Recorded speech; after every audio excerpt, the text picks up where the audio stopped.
हमारे लिए जात प्रथम नहीं है, हमारे लिए पार्टी प्रथम। हमारा पार्टी पहले, हमारा पार्टी का प्रत्याशी जो भी होगा वही हमारे लिए महत्वपूर्ण है। नेताजी राजीव राय चुनावी मैदान में हैं, सपा से, सपा उम्मीदवार हैं। कहा जा रहा है कि उनके आने से कहीं न कहीं जो भाजपा का कोर वोटर माना जाता था भूमिहार समाज, वो इस बार राजीव राय के साथ जाएगा और बड़ा डेंट हो सकता है। कि इसमें कितनी सच्चाई है, क्योंकि आप उसी समाज से आते हैं?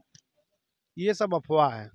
देखिए, मऊ के सबसे बड़े जिला पंचायत अध्यक्ष प्रथम व्यक्ति हैं आदरणीय मनोज राय जी।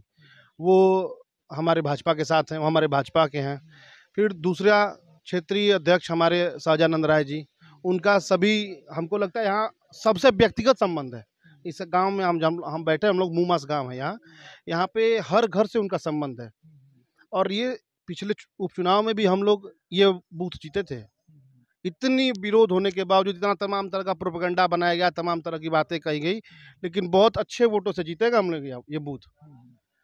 अब इसमें एक नया हुआ बना दिए हैं लोग, राय आ गए तो राय नहीं, 50 राय बैठे हैं आपके सामने। कौन कह रहा है कि राजीव राय को वो आने से राय कट जाएंगे? ऐसा कुछ नहीं है। हम भारतीय जनता पार्टी के एकदम कार्यकर्ता हैं, और पार्टी हमारे लिए प्रथम है। हमारे लिए जात प्रथम नहीं है, हमारे लिए पार्टी प्रथम। हमारा पार्टी पहले, हमारा पार्टी का प्रत्याशी जो भी होगा वही हमारे लिए महत्वपूर्ण है। जाति हमारे लिए महत्वपूर्ण नहीं रखती। कहीं न कहीं देखा जा रहा है कि इस बार के चुनाव में मतदान प्रतिशत भी गिर रहा है। इसका क्या कारण लगता है? क्या लोगों में वो जोश नहीं है, या पहले से ही आश्वस्त हो गए हैं कि नहीं, इस बार फिर सरकार वापसी कर रही है? अरे देखिए, विरोधी जो है वो जानते हैं अंजाम, वो क्यों डालने जाएंगे वोट? हमारा वोट प्रतिशत उतना ही है, बल्कि बढ़ के ही आएगा। और जो विपक्ष के हैं, जो जानते हैं कि हम, अब देखिए, चाहे सपा हो चाहे बसपा हो, वो कुछ कुछ सीटों के लिए लड़ रहे हैं, और हमारा मुद्दा और हमारा जो फाइनल है कि अब की बार 400 पार। 400 पार हमारा टारगेट सेट है पहले कि हमको 400 पार जाना है। तो हम पहले बता दें, हमारा विजन क्लियर है कि हम जीतना है हमें 400 पार के लिए। बाकी लोग हैं, कहीं एक जीतेंगे, कहीं दो जीतेंगे, हो सकता है 9 भी जीते, कहीं खाता भी नहीं खुले। आप जानते हैं बसपा का लड़ती तो हर बार जोर बना के, लेकिन वही है कि फिर जीरो। क्या नाम है सर आपका? नारायण राय। क्या लगता है कि 2019 में ये सीट बसपा के खाते में गई थी, भाजपा के लिए मुश्किलें हो गई थी। इस बार 2000 मोदी लहर भी थी। इस बार क्या लगता है, इस बार आप लोग ब्रेक कर पाएंगे? और सपा मिल करके अतुल राय को 5,73,000 वोट अतुल राय पाए थे इस पूरे घोसी लोकसभा से।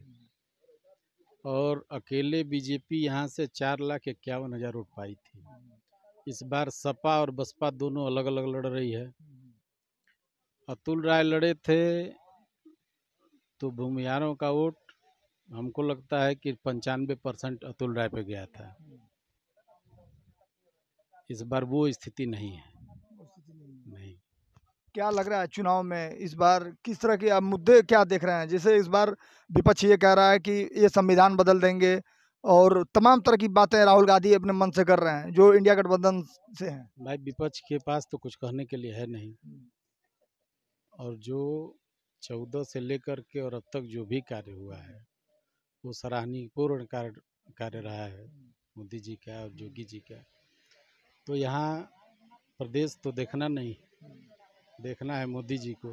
तो गठबंधन से जो भी प्रत्याशी आएगा उसका हम लोग समर्थन करते हैं। एक बात और साफ कर दीजिए, जैसे घोसी विधानसभा में अगर उपचुनाव की बात हम कर लें, ये देखा गया, या इस तरह चुनाव होते हैं, जैसे सुधाकर सिंह जब भी सपा से आते हैं तो क्षत्रिय समाज का एक बड़ा वोट बैंक सुधाकर सिंह की तरफ शिफ्ट होता है। उसी तर्ज पे लोग बार बार, चूंकि आप उसी समाज से हैं इसलिए मैं क्लियर करना चाह रहा हूँ कि माहौल आखिर में है क्या ग्राउंड पे?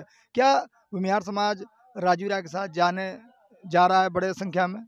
ऐसा कुछ नहीं है, वो बड़े संख्या में कहीं नहीं जा रहा है। और चुनाव में अभी समय है, आने दीजिए, परिणाम पता चल जाएगा। पता चल जाएगा। आज आप लोग यहाँ क्यों इकट्ठा हुए हैं? क्या अरविंद राजभर की मीटिंग है, बीजेपी एनडीए समर्थित प्रत्याशी अरविंद राजभर की।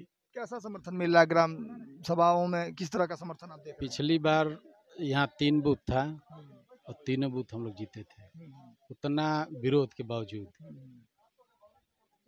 जिसमें बसपा कैंडिडेट नहीं लड़ा था। बसपा कैंडिडेट लड़ता तो बीजेपी की यहाँ से फिर जीतती घोसी विधानसभा भी।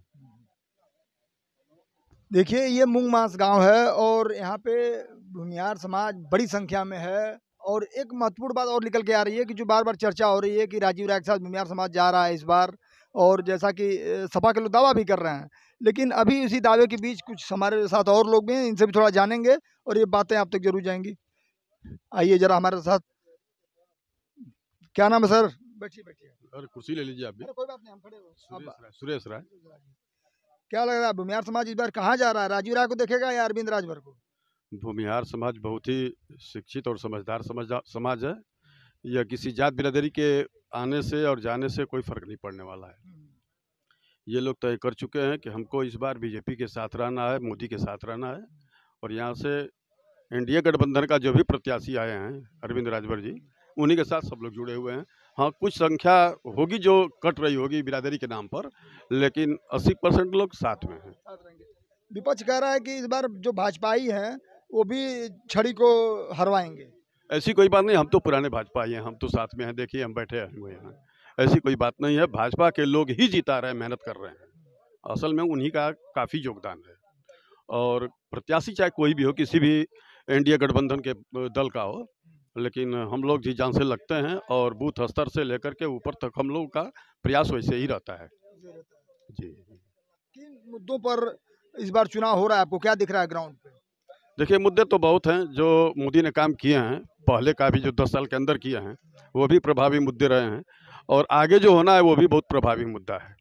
और मोदी के काम से पूरी जनता खुश है, चाहे वो मंदिर का मामला हो, 370 हो, चाहे वो स्ट्राइक रहा हो, और महिलाओं को रसोई गैस कनेक्शन मिला है और शौचालय मिले हैं। ये सारे मुद्दे प्रभावित करने वाले हैं। फ्री का जो है राशन मिल रहा है, और ये सारे मुद्दे प्रभावित कर रहे हैं। आगे जो आने वाले मुद्दे हैं उसमें भी हम लोग बहुत खुल करके चर्चा तो नहीं कर सकते हैं, लेकिन ये जो भी मुद्दे हैं सामने जो पार्टी का ये है विचारधारा, उसके साथ हम लोग जुटे हुए हैं और वो प्रभावी है।